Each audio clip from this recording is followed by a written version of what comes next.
An icy wind was blowing violently, but we marched without faltering. The SS made us increase our pace. "Faster, you tramps, you flea-ridden dogs!" Why not? Moving fast made us a little warmer. The blood flowed more readily in our veins. We had the feeling of being alive. "Faster, you filthy dogs!" We were no longer marching, we were running, like automatons. The SS were running as well, weapons in hand. We looked as though we were running from them. The night was pitch black. From time to time a shot exploded in the darkness. They had orders to shoot anyone who could not sustain the pace. Their fingers on the triggers, they did not deprive themselves of the pleasure. If one of us stopped for a second, a quick shot eliminated the filthy dog. I was putting one foot in front of the other like a machine. I was dragging this emaciated body that was still such a weight. If only I could have shed it. Though I tried to put it out of my mind, I couldn't help thinking that there were two of us, my body and I. And I hated that body. I kept repeating to myself, "Don't think, don't stop, run." Near me, men were collapsing into the dirty snow. Gunshots. A young boy from Poland was marching beside me. His name was Zalman. He had worked in the electrical material depot in Buna. People mocked him because he was forever praying or meditating on some Talmudic question. For him, it was an escape from reality, from feeling the blows. All of a sudden, he had terrible stomach cramps. "My stomach aches," he whispered to me. He couldn't go on. He had to stop a moment. I begged him, "Wait a little, Zalman. Soon we will all come to a halt. We cannot run like this to the end of the world." But while running, he began to undo his buttons and yelled to me, "I can't go on. My stomach is bursting. Make an effort, Zalman. Try. I can't go on," he groaned. He lowered his pants and fell to the ground. That is the image I have of him. I don't believe that he was finished off by an SS, for nobody had noticed. He must have died, trampled under the feet of the thousands of men who followed us. I soon forgot him. I began to think of myself again. My foot was aching. I shivered with every step. Just a few more meters, and it will be over. I'll fall. A small red flame, a shot. Death enveloped me. It suffocated me. It stuck to me like glue. I felt I could touch it. The idea of dying, of ceasing to be, began to fascinate me. To no longer exist. To no longer feel the excruciating pain of my foot. To no longer feel anything. Neither fatigue nor cold. Nothing. To break rank. To let myself slide to the side of the road. My father's presence was the only thing that stopped me. He was running next to me, out of breath, out of strength, desperate. I had no right to let myself die. What would he do without me? I was his sole support.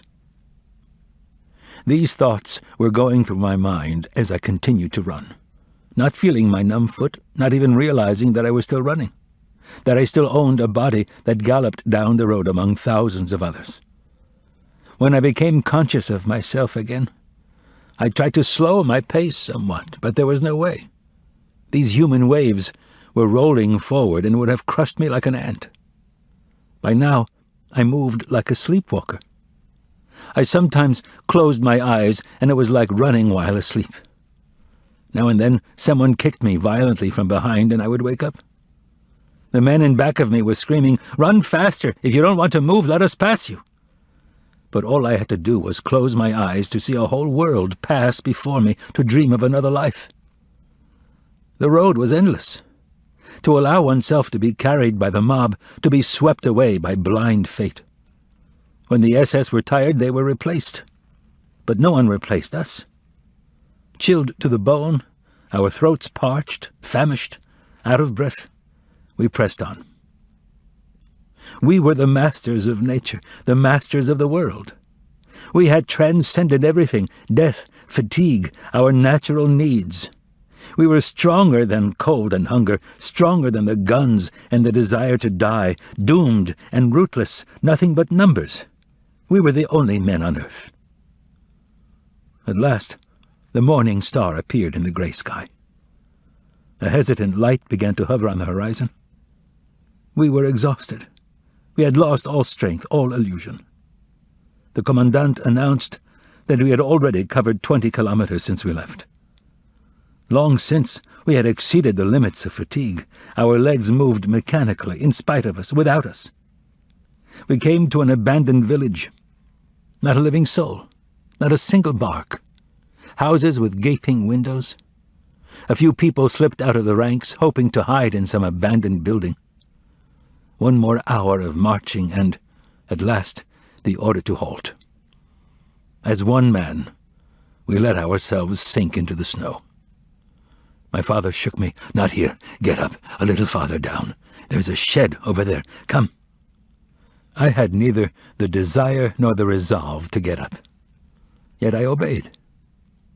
It was not really a shed, but a brick factory whose roof had fallen in. Its window panes were shattered, its walls covered in soot. It was not easy to get inside. Hundreds of prisoners jostled one another at the door. We finally succeeded in entering. Inside, too, the snow was thick. I let myself slide to the ground. Only now did I feel the full extent of my weakness. The snow seemed to me like a very soft, very warm carpet. I fell asleep. I don't know how long I slept, a few minutes or 1 hour. When I woke up, a frigid hand was tapping my cheeks. I tried to open my eyes. It was my father. How he had aged since last night. His body was completely twisted, shriveled up into himself. His eyes were glazed over, his lips parched, decayed. Everything about him expressed total exhaustion. His voice was damp from tears and snow. "Don't let yourself be overcome by sleep, Eliezer. It's dangerous to fall asleep in snow. One falls asleep forever. Come, my son, come. Get up." Get up? How could I? How was I to leave this warm blanket? I was hearing my father's words, but their meaning escaped me, as if he had asked me to carry the entire shed on my arms. "Come, my son, come." I got up with clenched teeth. Holding onto me with one arm, he led me outside. It was not easy. It was as difficult to go out as to come in. Beneath our feet, there lay men crushed, trampled underfoot, dying. Nobody paid attention to them. We were outside. The icy wind whipped my face. I was constantly biting my lips so that they wouldn't freeze. All around me, what appeared to be a dance of death. My head was reeling. I was walking through a cemetery. Among the stiffened corpses there were logs of wood. Not a sound of distress, not a plaintive cry, nothing but mass agony and silence. Nobody asked anyone for help. One died because one had to. No point in making trouble. I saw myself in every stiffened corpse. Soon I wouldn't even be seeing them anymore. I would be one of them. A matter of hours. "Come, Father, let's go back to the shed." He didn't answer. He was not even looking at the dead. "Come, Father, it's better there. You'll be able to lie down. We'll take turns. I'll watch over you, and you'll watch over me. We won't let each other fall asleep. We'll look after each other." He accepted. After trampling over many bodies and corpses, we succeeded in getting inside. We let ourselves fall to the ground. "Don't worry, son. Go to sleep. I'll watch over you." "You first, Father. Sleep." He refused. I stretched out and tried to sleep, to doze a little, but in vain. God knows what I would have given to be able to sleep a few moments. But deep inside I knew that to sleep meant to die. And something in me rebelled against that death. Death which was settling in all around me, silently, gently. It would seize upon a sleeping person, steal into him, and devour him bit by bit. Next to me, someone was trying to awaken his neighbor, his brother, perhaps, or his comrade. In vain. Defeated, he lay down, too, next to the corpse, and also fell asleep. Who would wake him up? Reaching out with my arm, I touched him. "Wake up! One mustn't fall asleep here." He half opened his eyes. "No advice," he said, his voice a whisper. "I'm exhausted. Mind your business. Leave me alone." My father, too, was gently dozing. I couldn't see his eyes. His cap was covering his face. "Wake up," I whispered in his ear. He awoke with a start. He sat up, bewildered, stunned, like an orphan. He looked all around him, taking it all in as if he had suddenly decided to make an inventory of his universe, to determine where he was and how and why he was there. Then he smiled. I shall always remember that smile. What world did it come from? Heavy snow continued to fall over the corpses. The door of the shed opened. An old man appeared. His mustache was covered with ice. His lips were blue. It was Rabbi Eliyahu, who had headed a small congregation in Poland. A very kind man, beloved by everyone in the camp, even by the kapos and the Block Älteste. Despite the ordeals and deprivations, his face continued to radiate his innocence. He was the only rabbi whom nobody ever failed to address as rabbi in Buna. He looked like one of those prophets of old, always in the midst of his people when they needed to be consoled. And strangely, his words never provoked anyone. They did bring peace. As he entered the shed, his eyes, brighter than ever, seemed to be searching for someone. "Perhaps someone here has seen my son." He had lost his son in the commotion. He had searched for him among the dying, to no avail. Then he had dug through the snow to find his body. In vain. For 3 years they had stayed close to one another. Side by side they had endured the suffering, the blows. They had waited for their ration of bread and they had prayed. 3 years, from camp to camp, from selection to selection. And now, when the end seemed near, fate had separated them. When he came near me, Rabbi Eliyahu whispered, "It happened on the road. We lost sight of one another during the journey. I fell behind a little, at the rear of the column. I didn't have the strength to run any more. And my son didn't notice. That's all I know. Where has he disappeared? Where can I find him? Perhaps you've seen him somewhere." "No, Rabbi Eliyahu, I haven't seen him." And so he left, as he had come. A shadow swept away by the wind. He had already gone through the door when I remembered that I had noticed his son running beside me. I had forgotten, and so had not mentioned it to Rabbi Eliyahu. But then I remembered something else. His son had seen him losing ground, sliding back to the rear of the column. He had seen him. And he had continued to run in front, letting the distance between them become greater. A terrible thought crossed my mind. What if he had wanted to be rid of his father? He had felt his father growing weaker and, believing that the end was near, had thought by this separation to free himself of a burden that could diminish his own chance for survival. It was good that I had forgotten all that. And I was glad that Rabbi Eliyahu continued to search for his beloved son. And in spite of myself, a prayer formed inside me, a prayer to this God in whom I no longer believed. O God, Master of the universe, give me the strength never to do what Rabbi Eliyahu's son has done. There was shouting outside in the courtyard. Night had fallen and the SS were ordering us to form ranks. We started to march once more. The dead remained in the yard, under the snow without even a marker, like fallen guards. No one recited Kaddish over them. Sons abandoned the remains of their fathers without a tear. On the road it snowed and snowed. It snowed endlessly. We were marching more slowly. Even the guards seemed tired. My wounded foot no longer hurt, probably frozen. I felt I had lost that foot. It had become detached from me like a wheel fallen off a car. Never mind. I had to accept the fact. I would have to live with only one leg. The important thing was not to dwell on it, especially now. Leave those thoughts for later. Our column had lost all appearance of discipline. Everyone walked as he wished, as he could. No more gunshots. Our guards surely were tired. But death hardly needed their help.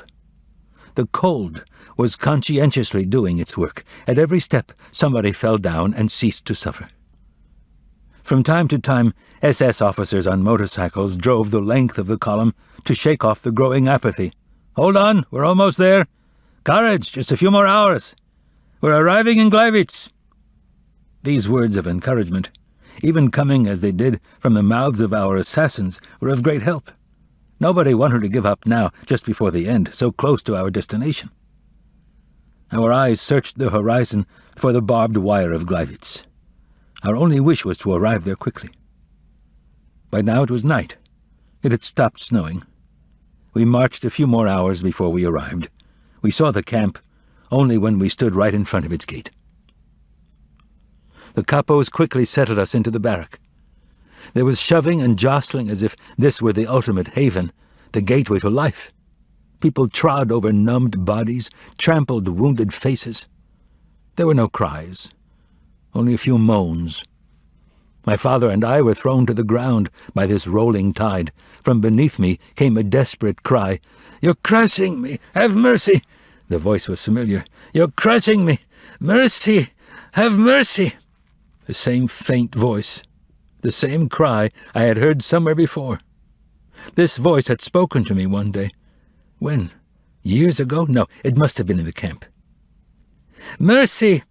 Knowing that I was crushing him, preventing him from breathing, I wanted to get up and disengage myself to allow him to breathe, but I myself was crushed under the weight of other bodies. I had difficulty breathing. I dug my nails into unknown faces. I was biting my way through, searching for air. No one cried out. Suddenly I remembered Juliek, the boy from Warsaw who played the violin in the Buna orchestra. "Juliek, is that you?" "Eliezer, the 25 whiplashes, yes, I remember." He fell silent. A long moment went by. "Juliek, can you hear me, Juliek?" "Yes," he said feebly. "What do you want?" He was not dead. "Are you all right, Juliek?" I asked, less to know his answer than to hear him speak to know he was alive. "All right, Eliezer, all right. Not too much air. Tired, my feet are swollen. It's good to rest, but my violin—" I thought he'd lost his mind. His violin? Here? "What about your violin?" He was gasping. I'm afraid they'll break my violin. I brought it with me." I could not answer him. Someone had lain down on top of me, smothering me. I couldn't breathe through my mouth or my nose. Sweat was running down my forehead and my back. This was it, the end of the road, a silent death, suffocation. No way to scream, to call for help. I tried to rid myself of my invisible assassin. My whole desire to live became concentrated in my nails. I scratched. I fought for a breath of air. I tore at decaying flesh that did not respond. I couldn't free myself of that mass weighing down my chest. Who knows? Was I struggling with a dead man? I shall never know. All I can say is that I prevailed. I succeeded in digging a hole in that wall of dead and dying people. A small hole through which I could drink a little air. "Father, are you there?" I asked as soon as I was able to utter a word. I knew that he could not be far from me. "Yes," a voice replied from far away, as if from another world. "I'm trying to sleep." He was trying to sleep. Could one fall asleep here?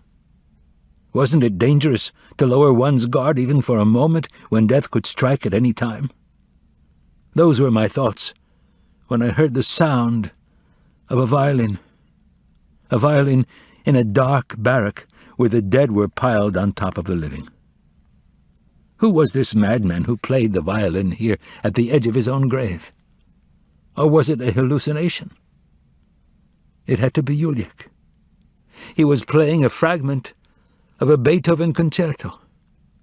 Never before had I heard such a beautiful sound in such silence. How had he succeeded in disengaging himself, to slip out from under my body without my feeling it? The darkness enveloped us. All I could hear was the violin, and it was as if Yuliak's soul had become his bow. He was playing his life. His whole being was gliding over the strings, his unfulfilled hopes, his charred past, his extinguished future. He played that which he would never play again. I shall never forget Yuliak. How could I forget this concert given before an audience of the dead and dying? Even today, when I hear that particular piece by Beethoven, my eyes close, and out of the darkness emerges the pale and melancholy face of my Polish comrade bidding farewell to an audience of dying men. I don't know how long he played. I was overcome by sleep. When I awoke at daybreak, I saw Yuliak facing me, hunched over, dead. Next to him lay his violin, trampled, an eerily poignant little corpse.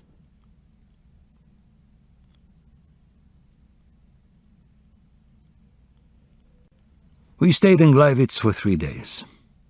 Days without food or water. We were forbidden to leave the barrack. The door was guarded by the SS. I was hungry and thirsty. I must have been very dirty and disheveled, to judge by what the others looked like. The bread we had brought from Buna had been devoured long since, and who knew when we would be given another ration? The front followed us. We again could hear the cannons very close by, but we no longer had the strength or the courage to think that the Germans would run out of time, that the Russians would reach us before we could be evacuated. We learned that we would be moved to the center of Germany. On the 3rd day at dawn, we were driven out of the barrack. We threw blankets over our shoulders like prayer shawls. We were directed to a gate that divided the camp in two. A group of SS officers stood waiting. A word flew through our ranks: selection. The SS officers were doing the selection, the weak to the left, those who walked well to the right. My father was sent to the left. I ran after him. An SS officer shouted at my back, "Come back!" I inched my way through the crowd. Several SS men rushed to find me, creating such confusion that a number of people were able to switch over to the right, among them my father and I. Still, there were gunshots and some dead. We were led out of the camp. After a half-hour march, we arrived in the very middle of a field crossed by railroad tracks. This was where we were to wait for the train's arrival. Snow was falling heavily. We were forbidden to sit down or to move. A thick layer of snow was accumulating on our blankets. We were given bread, the usual ration. We threw ourselves on it. Someone had the idea of quenching his thirst by eating snow. Soon we were all imitating him. As we were not permitted to bend down, we took out our spoons and ate the snow off our neighbors' backs. A mouthful of bread and a spoonful of snow. The SS men who were watching were greatly amused by the spectacle. The hours went by. Our eyes were tired from staring at the horizon, waiting for the liberating train to appear. It arrived only very late that evening. An infinitely long train composed of roofless cattle cars. The SS shoved us inside, 100 per car. We were so skinny. When everybody was on board, the convoy left.